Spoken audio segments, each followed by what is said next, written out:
My girlfriend declared, "If you don't buy me the Chanel 2025 limited bag, we're done." I looked around the table at our shocked friends and family, then calmly replied, "Then we're done." What happened next taught me that sometimes the most expensive lessons come in the cheapest packages. I'm Ethan Crawford, 29, and until 3 weeks ago, I thought I had my life figured out. Senior marketing director at a tech startup in LA, decent apartment in West Hollywood, and what I believed was a solid 2-year relationship with Vanessa Sterling, a 26-year-old aspiring influencer who'd somehow made lifestyle content creation sound like a legitimate career. Looking back now, I can see the red flags I chose to ignore. The way she'd pout when I couldn't afford the newest restaurant she'd seen on Instagram. How she'd compare me to other guys in her comments section who seemed more generous. The subtle guilt trips when I'd suggest staying in for a quiet night instead of going out somewhere expensive. But I rationalized it all. She was building her brand, I told myself. She needed to maintain a certain image for her followers. Vanessa had moved into my place about 8 months ago, ostensibly to save money while building her brand. She contributed sporadically to household expenses, usually when her OnlyFans subscribers had a particularly good month, but I'd convinced myself this was temporary. The arrangement seemed fair. She handled the domestic stuff I was too busy to manage, and I covered most of our expenses. What I didn't realize was how systematically she'd been studying my finances, my habits, my vulnerabilities. She knew exactly when I got paid, how much I made, what I spent money on.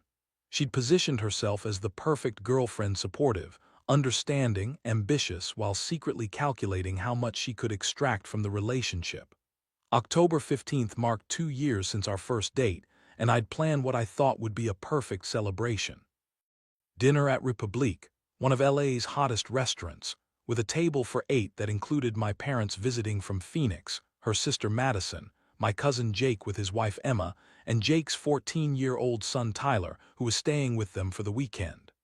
I'd spent weeks coordinating everyone's schedules and had splurged on the premium wine pairing. This was supposed to be a milestone, a celebration of what we'd built, and a preview of bigger milestones ahead.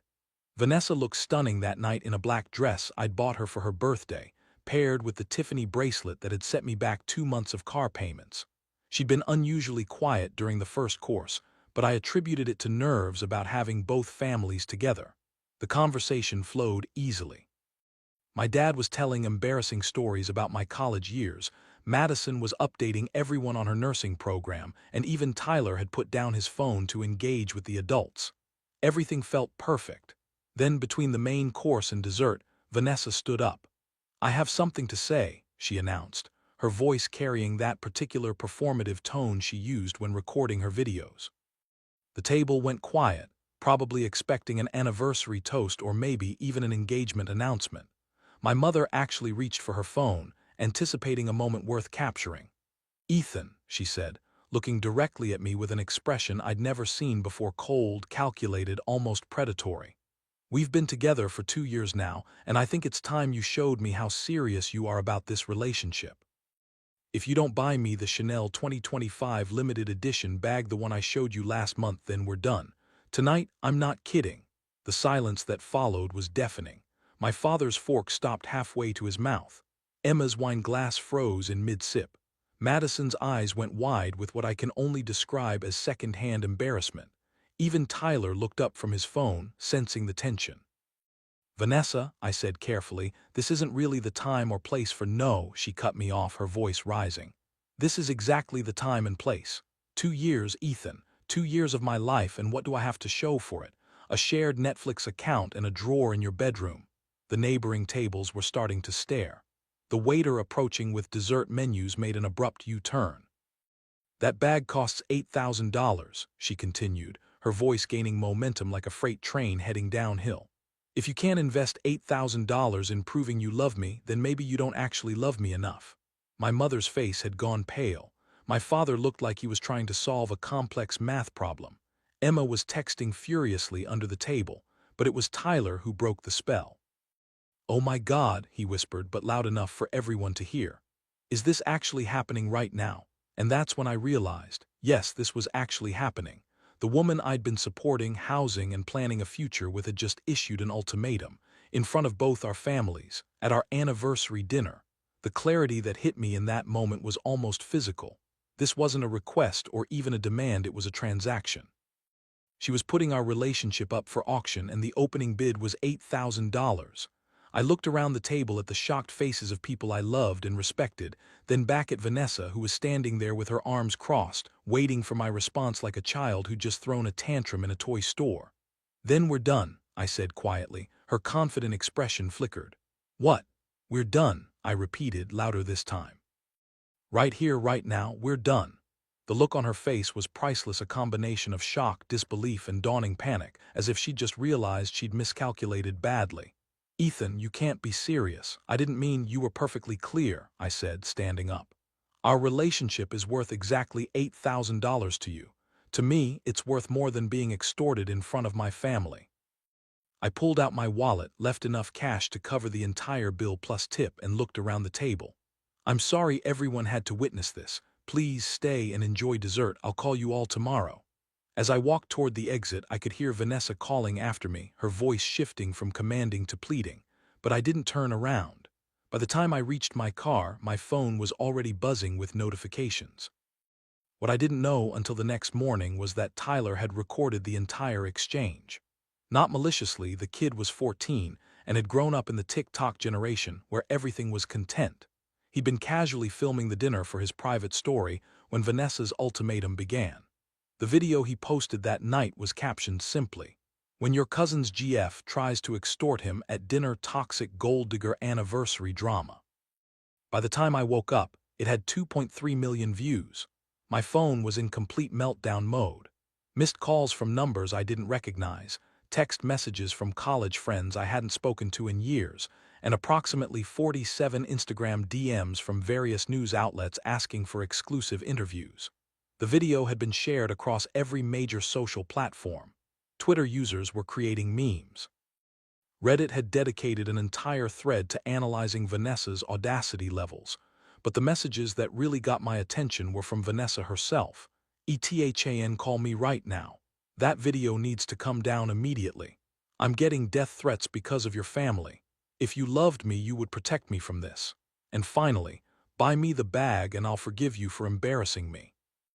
That last message was what finally made me laugh out loud. Even in crisis, even facing viral humiliation, she was still trying to leverage the situation into getting what she wanted. I didn't respond to any of them. Instead, I called Tyler. "Dude, I'm so sorry," he said before I could even speak. "I didn't think it would blow up like this." "Absolutely not," I told him when he offered to delete it. "Tyler, you just gave me the best anniversary gift I've ever received. That video is going to save me from making a terrible mistake." Over the next 3 days, while Vanessa alternated between demanding I make the video disappear and insisting I still owed her the bag, I found myself reflecting on our entire relationship with new clarity. The more I thought about it, the more patterns emerged. The expensive dinners that were always special occasions. The designer items she needed for content creation. The way conversations about our future always seemed to center around what I could provide rather than what we could build together. She trained me to see her demands as investments in our relationship, when really they were just demands. But it was her persistence about the bag that really crystallized my response.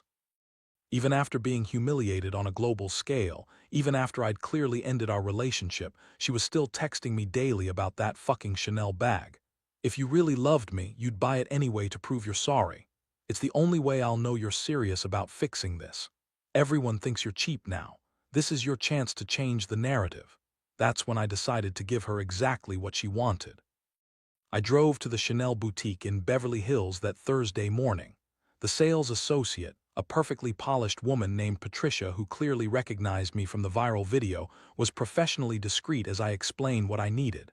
"I'd like to purchase one of your empty gift boxes," I said.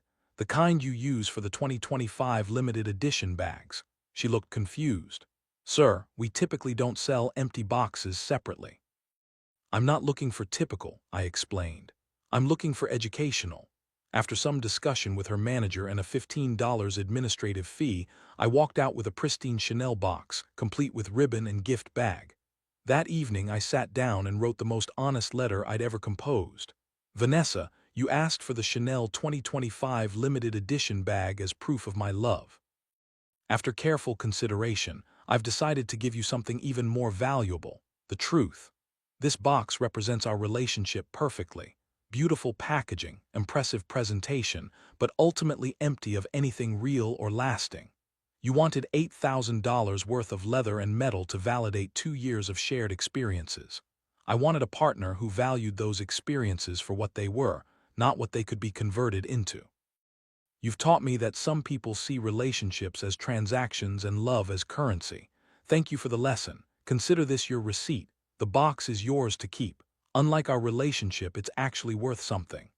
I placed the letter inside the empty box, wrapped it beautifully, and drove to her sister's apartment where she'd been staying since our breakup. Madison answered the door, looking embarrassed and apologetic. Ethan, she's not here right now, but I can— Actually, this is perfect, I said, handing her the elegantly wrapped package. Could you make sure she gets this? It's something she's been asking for. What happened next exceeded even my wildest expectations.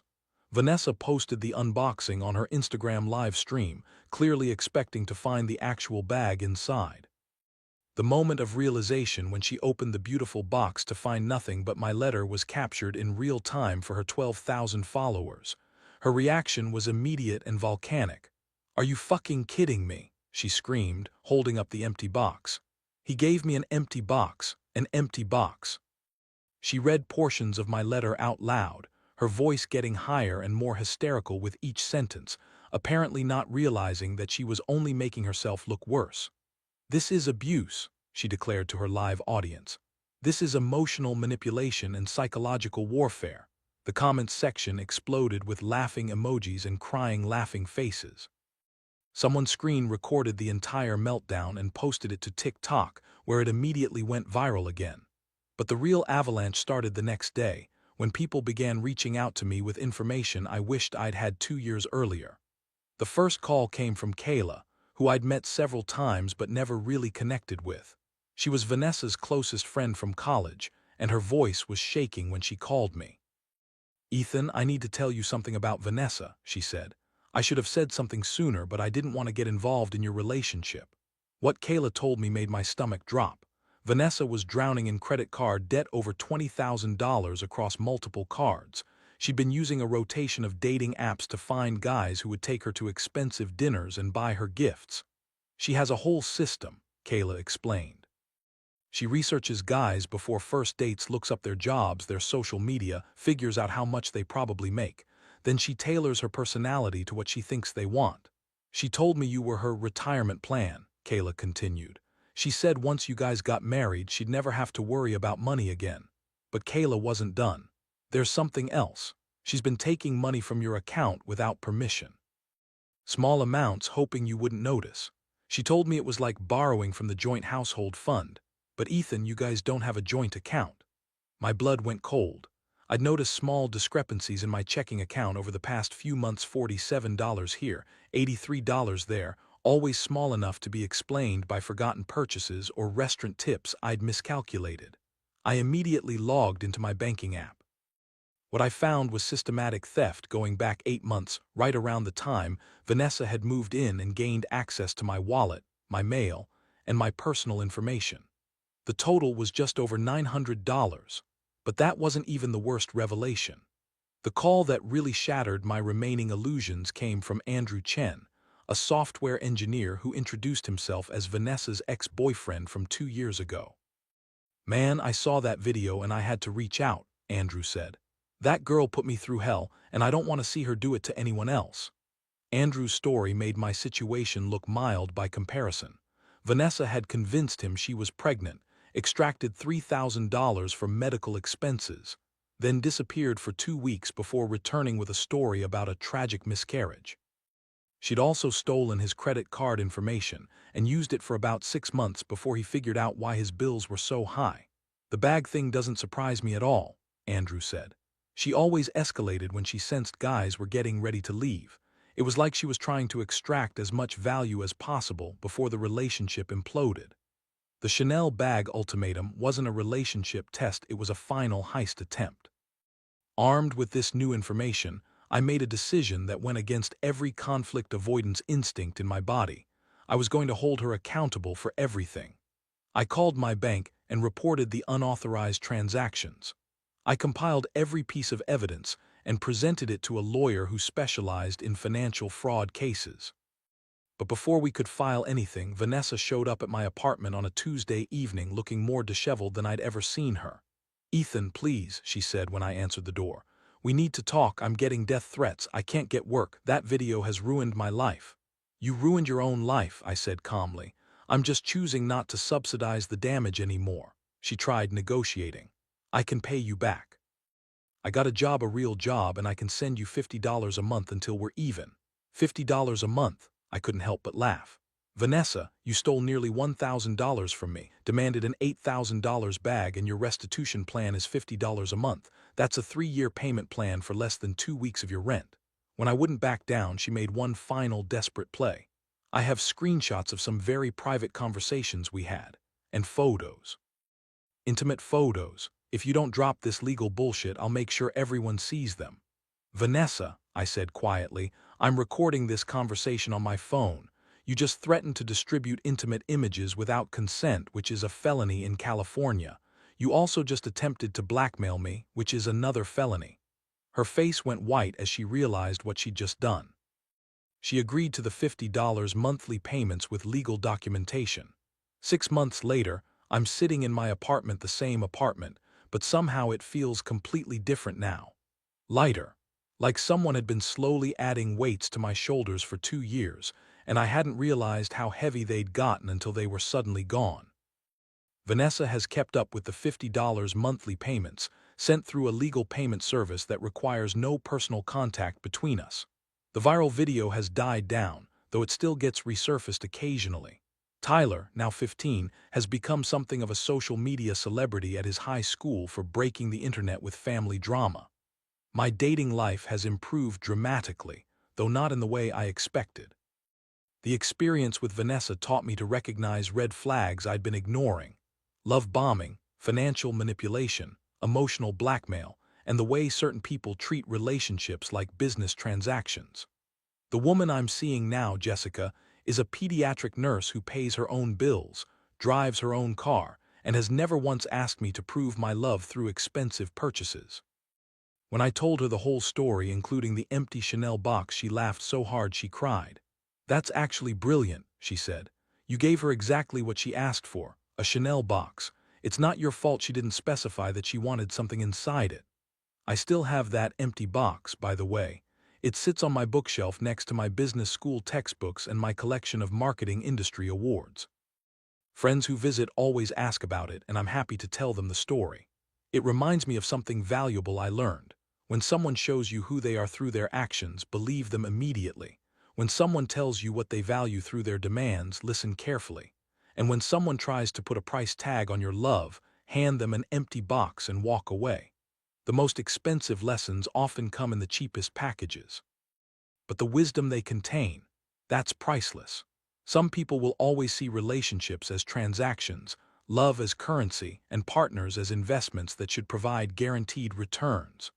Learning to identify those people early and having the self-respect to walk away when they reveal themselves might be the most valuable skill anyone can develop in modern dating.